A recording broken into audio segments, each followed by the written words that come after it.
Елиезер, за патот, за вистината, за животот.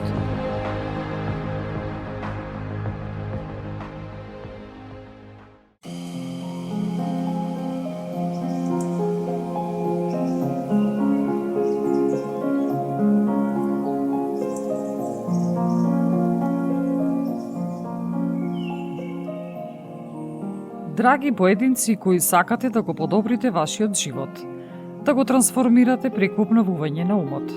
Добре дојдовте во 8-то продолжение на патот до обновен ум. Ова издание ќе биде малку поразлично од минатите од причина што на поинаков начин ќе го представам процесот на обновување на нашиот ум. Ако ве интересира оваа тема, останете на фреквенцијата на Елиезер. Заедно со мене, Елена.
Во Божиот збор на чудесен начин се прикажува кој е правилен, а кој е погрешен начин на размислување и постапување.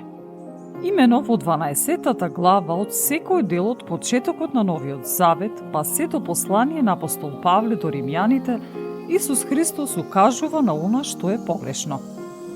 Во Евангелие според Матеј 12-тата глава стои: Во тоа време, една сабота, Исус минуваше преку нивјето, а учениците негови огладнеа па почнаа да кинат гласи и да јадат. Фарисеите, штом го видоа тоа, му рекоа: Ете, учениците твои прават што не треба да се прави во сабота. А тој им рече: Не сте ли читале што направи Давид, кога сам тој огладне и оние што беа со него?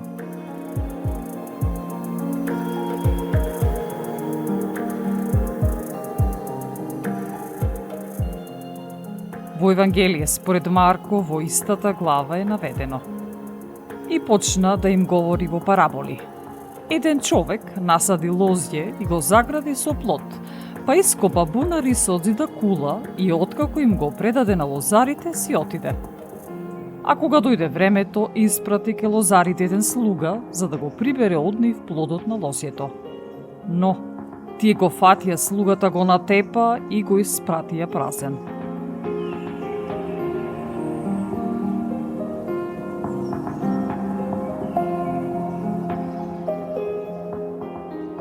Во Евангелие според Лука, Исус го укажува следново: Меѓутоа, кога се насобра илјадници народ, така што се газија еден со друг, тој почна да им зборува најнапред на своите ученици: Пазете се од квасот фарисејски, што е лицемерие. Нема ништо сокриено, а да не се открие, ни тајно што не ќе се узнае. Па затоа, што сте рекле во темнина, ќе се чуе на видело. И што сте рекле на уво во скривница, ќе биде разгласен од покривите.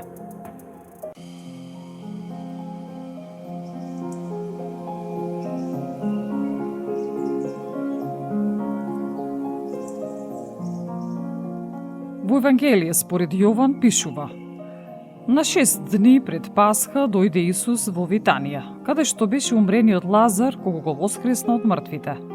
Таму му приготвија вечера и Марта послужуваше, а Лазар беше еден од оние што седеа на трапезата. А Марија, како зеде литар чисто скапоцено миро, ги помаза нозете Исусови и ги избриша со косата своја нозете негови. И куќата се исполни со мирис од мирото. Еден од учениците негови, Јуда Симонов Искариот, кој што подоцна го предаде, рече: зошто не се продаде ова миро за 300 динари и да се раздадеше на сиромаси? Ова тој го рече не дека се грижеше за сиромасите, туку зашто беше крадец. Тој го чуваше ковчежето и крадеше од она што пуштаа во него.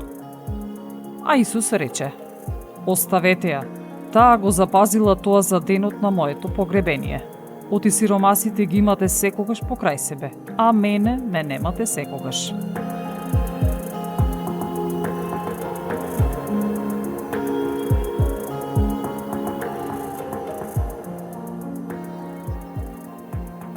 Во апостолски дела се наведува следнава случка. Во тоа време цар Ирод стави рака на некој од црквата, за да им направи зло, и со меч го уби Јаков, братот Јованов.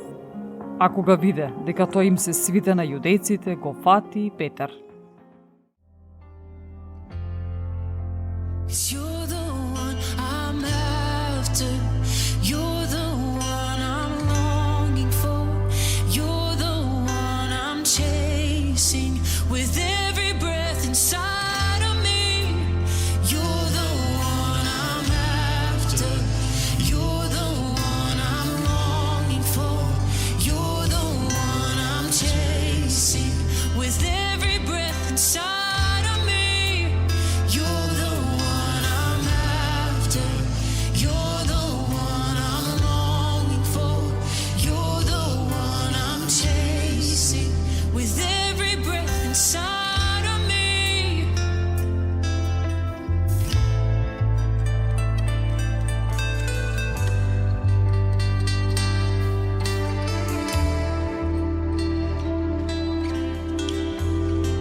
Сите овие случаи покажуваат на погрешен светоглед, погрешни верувања, погрешни начини на решавање на ситуациите. Не постои разбирање, искрена љубов, желба за промена. Токму заради тоа Божиот збор во послание на апостол Павле до Римјаните 12 глава дава насоки за она како човек треба да размислува и како треба да се однесува. Браќа, Во името на милоста Божја ве молам, подајте ги телата ваши во жртва, жива, света и благо угодна на Бога. И тоа ќе биде вашата духовна служба.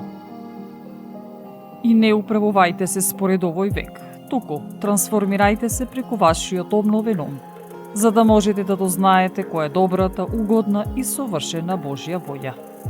Зашто преку благодатта што ми е мене дадена на секого од вас му кажувам да не мисли повеќе отколку што треба да мисли. Туку мислете скромно според делот на верата што Бог на секого му го одмерил. Љубовта нека не биде лицемерна.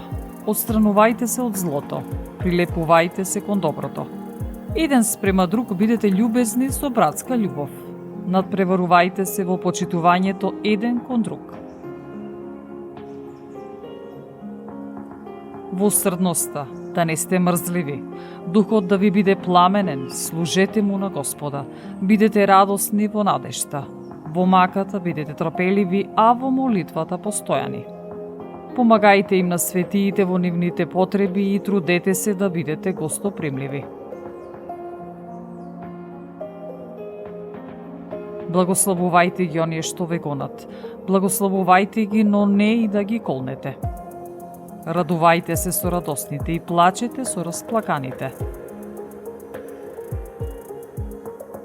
Бидете помеѓу себе едномислени. Не мислете за високи работи, туку држете се смирено.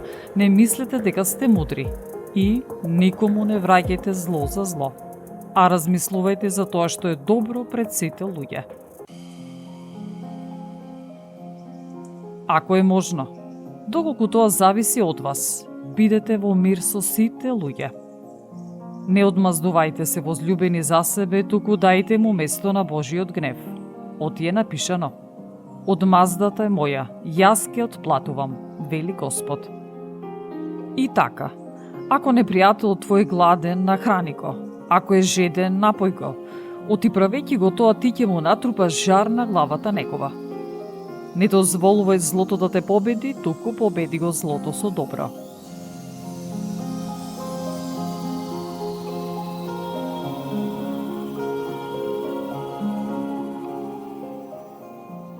Импресивно е досега наведеното, нели? Но да биде уште поимпресивно, Божиот збор во истиот правец се надоврзува во секоја следна 12 глава, како што пишува во прво послание на апостол Павле до Коринтјаните. А за духовните дарови не сакам, браќа, да не знаете.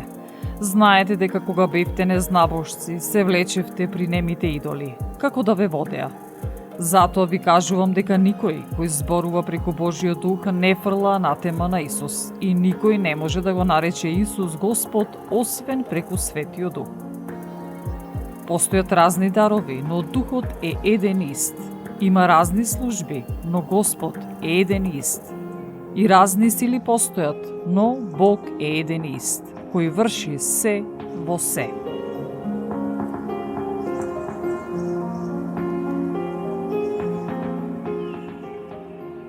Во второ послание до Коринтјаните словото ја прикажува надприродната небесната реалност за оној кој избира да живее според Божите начела и принципи и да го донесе небесното царство тука на земјата. Да се фалам немам полза, но ќе минам кон видение и откровение Господови.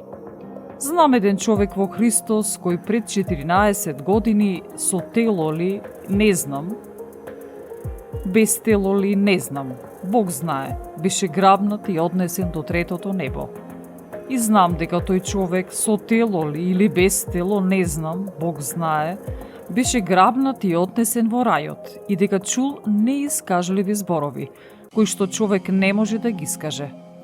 Со таков човек ќе се пофалам, но со себе си нема да се пофалам освен со моите слабости.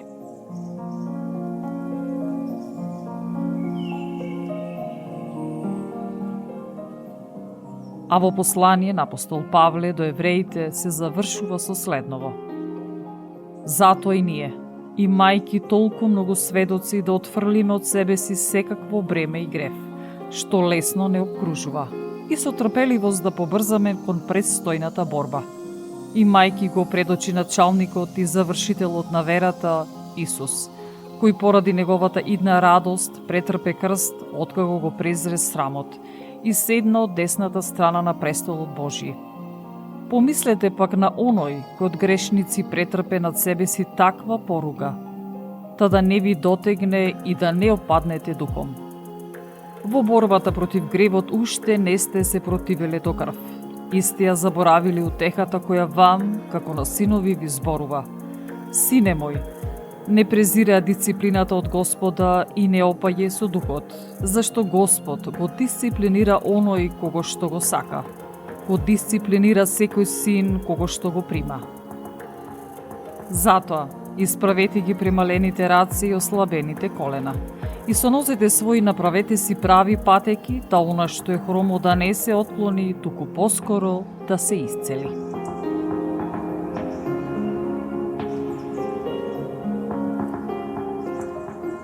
Врз основа на овие Божји зборови, можеме да согледаме како се однесуваме и како живееме според стариот светоглед, а како треба да живееме според новиот светоглед. Ова издание навидом е кратко, но има многу за анализа. Читање, согледување, пишување и на крај имплементација.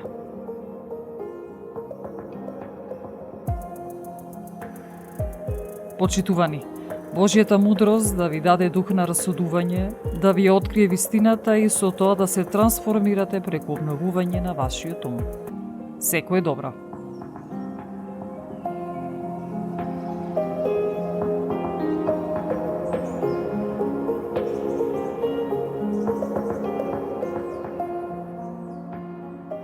Ја следевте емисијата Елиезер, автор и водител Елена Ѓорѓевска Костадиновиќ.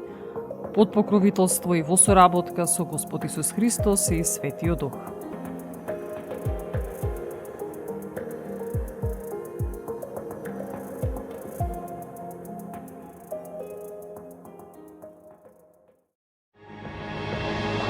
Елиезер